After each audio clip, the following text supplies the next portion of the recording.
down. Yeah, I like this. Cool. All right, guys.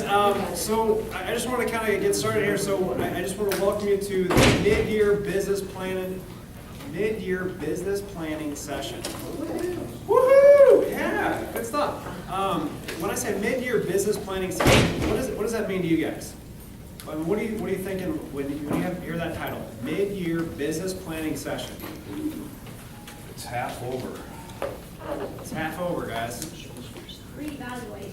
Reevaluate. Where are we at in relationship to what our goals are? What else? That's great. Right now, right side's my favorite. Come on, left side. We're the right side, your turn. Whatever. I knew that was coming. Right after I said it, I knew that was coming. What are you guys thinking? Mid-year business planning session. Time to reevaluate. Time to reevaluate. Kind of say, look, where am I at in relationship to what's going on, and where do I want to be?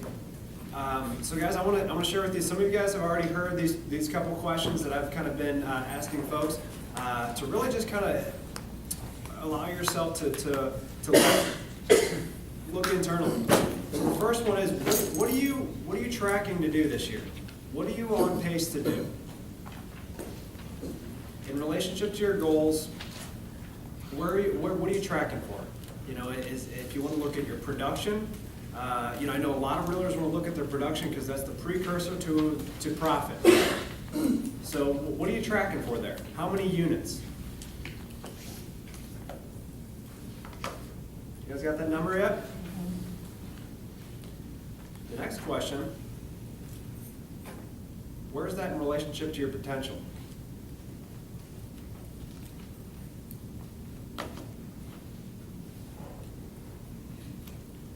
So when you guys are asking yourself that question, what ahas are you getting? There's a couple of questions there. So what am I tracking for as far as to get, and where does that put me in relationship to my potential? What is that? What are some of the ahas you're getting personally from that stuff? Got a little bit of reaction? Tell me, Keith. This class better work. This class better work. All right. So some things need to change. Yeah. That's interesting. I'll tell you what, I'm going to go a little bit out of turn. You know, I kind of was telling some of the folks that are going to share some things today.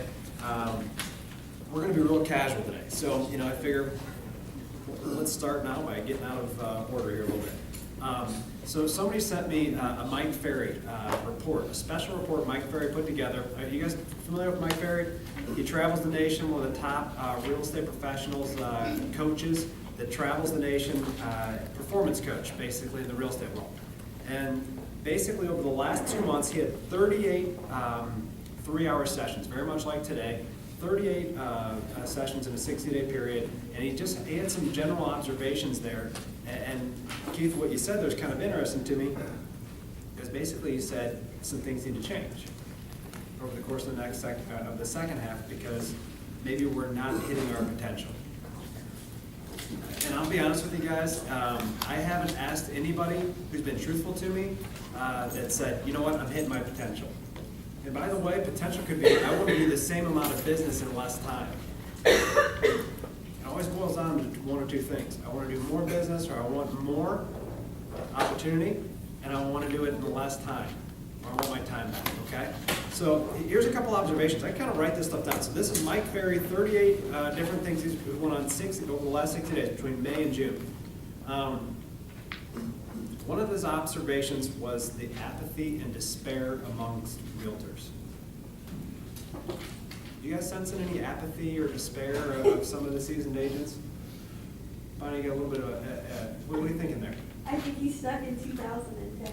He's stuck in 2010. Guys, so he said, and this has been the highest it's been in 37 years of coaching agents. It's pretty interesting. He also noted the average age of the realtor has gone up dramatically over the last 2 or 3 years by 10 to 15 years in age. He's making an assumption that the realtors that are in their 20s, 30s, and 40s have gone out of the business for more stable opportunity, and the people that are getting the that are getting inflicted by layoffs and that sort of thing are starting to see more people come into the business. What are your thoughts on that? I mean, just kind of see, here locally, how do you think that reflects? I think I mean, there's more people that have more experience from other backgrounds, but Yeah. also what's that gonna look like 20 years from now? Yep. So, I mean, you're kind of foreshadowing a little there, just like we practice, Cassie. We're gonna start making sure that pretty much anybody who's gonna share some stuff today, I kind of shared some questions that I had. And one of the questions that's a little unique is I asked them what they do before real estate. Okay, because we wanna make sure that we celebrate those resources that we're bringing to the table. Okay, so here's the other thing that I thought would be right in cue with what Keith was talking about. People are unwilling to change their behavior. He's seeing more than ever, people are unwilling to change their behavior. So if people are unwilling to change their behavior, what's that definition? Doing the same thing over and over again and expecting a different result. What's that definition? Insanity. Insanity, okay. So here's what he says. He said that when he was surveying people informally, he'd get responses like, you know what, I've been in the business 25 years, and you know what, this is the way it's always been done. So now this is Mike Ferry, this isn't me. So Mike Ferry's response, and anybody who knows him, he's pretty direct. It's like, okay, so your way of not selling real estate the last 25 years is better than the way that I'm sharing with you of how to sell real estate. It's kind of a little bit of a hip check there. And then the other thing that he got, he said, you know what, we're independent contractors. We don't have to. You know, so I would consider those are the individuals that are accountability adverse, right? And here's an interesting thing too. In each one of his seminars, he asked how many people had sales experience before real estate. So I'm going to ask this too. How many people before real estate had sales experience? You guys are rocking, I'll tell you what. He said in his group of 100, so there's over half of the population here. That might tell you something about our organization, by the way. When he was in a seminar of about 100 people, he said between 2 and 3 people would raise their hand. So he calls it an interesting dilemma. Listen to this, an interesting dilemma. So basically you've got non-salespeople as a whole in our industry in a sales position who are aging, independent contractor, have little basic experience, don't want to change their behavior. And then he kind of makes a little bit of a joke. And then I'm the one that's taxed with getting them to perform. So he said his empathy for brokers is at an all-time high. What do you guys feel about that? I mean, is that what you guys see out there in the realtor community? You know, I thought that was kind of an interesting thing. Sounds like the old office I left. That's interesting. Yeah, I mean, there's a lot of that energy out there, right? I don't see what the people that are producing it aren't kind of. What he said that those reasons, those 4 reasons there, it's creating a bigger gap. You know, of those that have and the haves and have-nots, basically. You know, and I think we've kind of talked about this before. You know, when you started up, it was maybe the 80-20 rule, where 20% of the people were getting 80% of the production. Then it went to the 90-10, where 10% of the people were getting it. Now I really believe that 5% of the agents out there are getting 95% of the business, right? And it all boils down to one thing: are they being proactive or reactive? Okay. So here's just a couple objectives I have for you guys today. So, you know, I want to make sure that everything we're talking about today kind of goes to these objectives, and if we get off track, then say, John, we're off track, I want to get back on because this is where we want to go. Would you guys want to be in control of the second half? Make sure it's not happenstance, make sure that you have, you know, a massive second half that you're in control of. That's objective number 1. Make sure you guys are in control of the second half. Number 2, give you the tools the top agents around the country and here locally are using to overcome some of those potential challenges.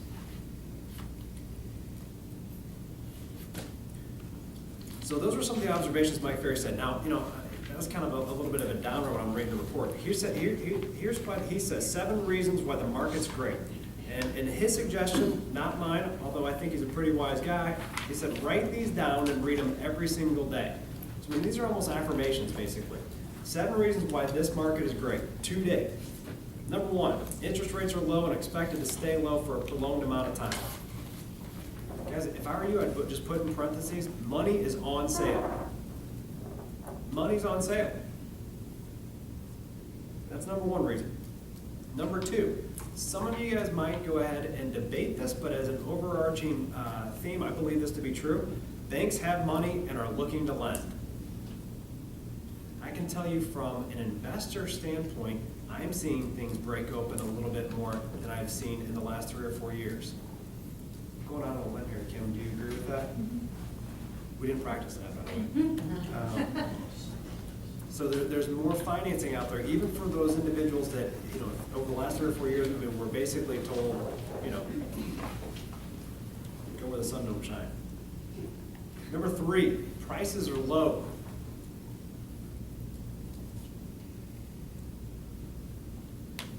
Number 4, inventory is low.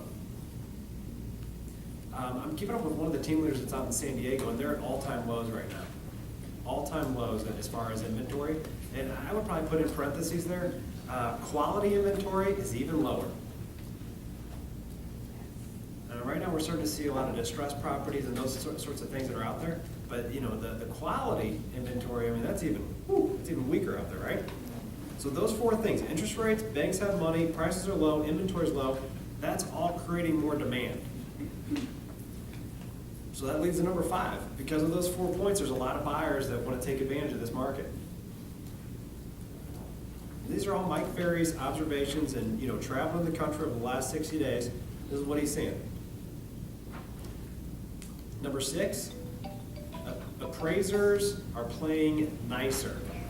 Trust me, I hear the horror story every single week about how appraisers aren't playing nice, but I would say it's a little bit different than it was in 2009, 10, 11.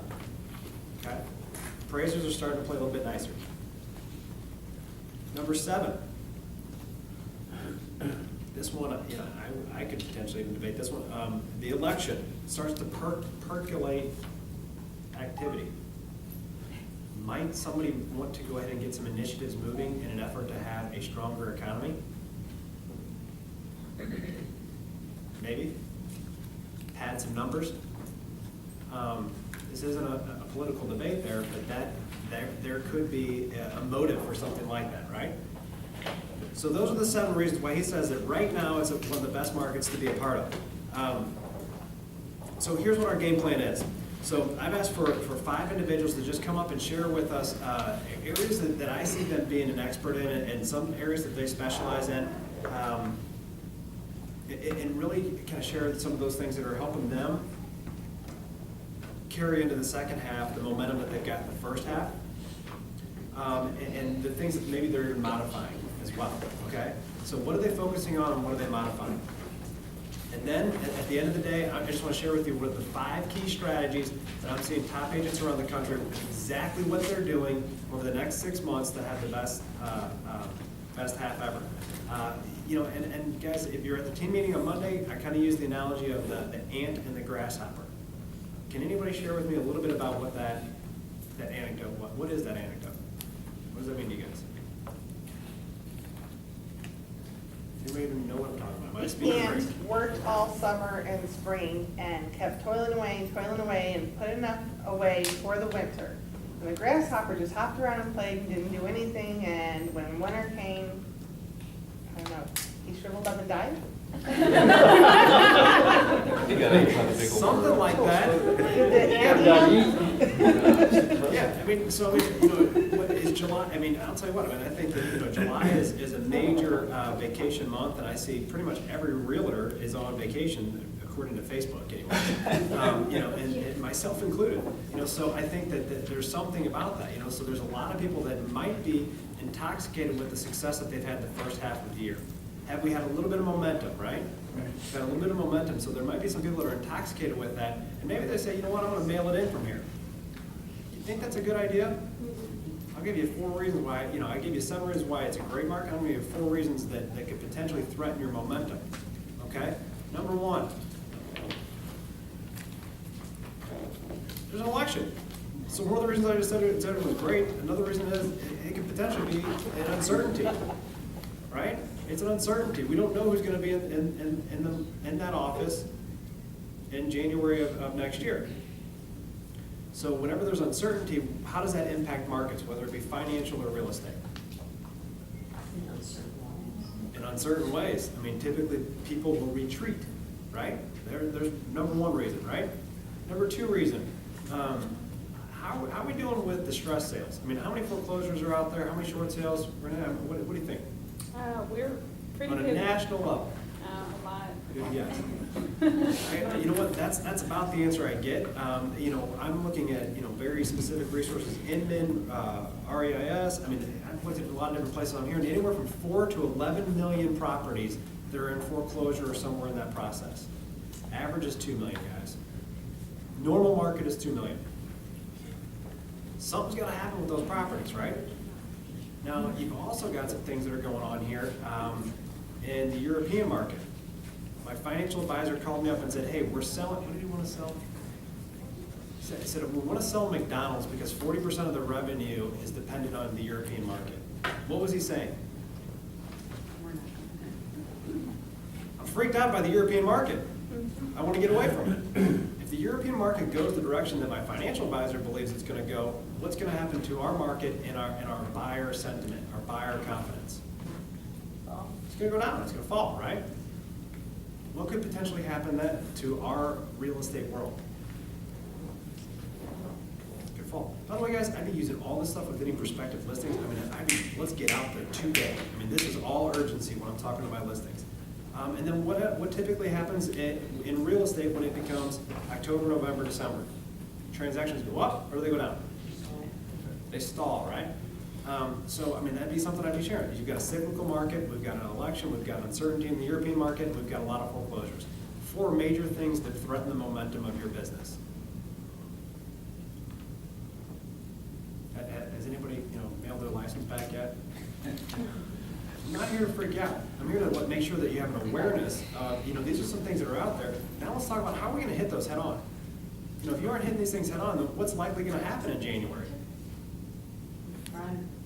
You are sending your license back.